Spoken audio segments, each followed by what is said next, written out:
இந்த படைப்பவர் மற்றும் படைப்பினுடைய முதல் இடைக்கடை பற்றிய ஞானம் இருக்கவே முடியாது. இந்த ஞானம் இருப்பது ஆன்மீக தந்தையிடம் மட்டும்தான். அவர்தான் ஞான ஞானேஸ்வர் என்று சொல்லப்படுகிறார்.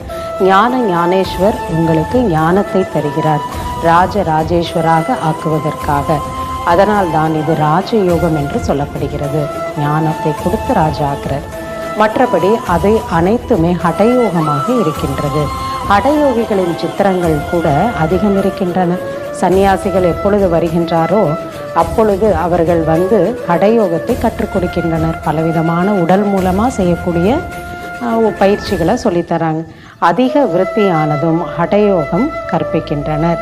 பாபா புரிய வைத்துள்ளார், நான் வருவதே சங்கம யுகத்தில்தான். வந்து ராஜ்யத்தை நான் ஸ்தாபனை செய்கின்றேன். ஸ்தாபனை இங்கே தான் செய்கின்றேன். சொர்க்கத்தை இங்கே தான் படைக்கிறார், மேலே கிடையாது. சத்தியுகத்தில் படைப்பதில்லை.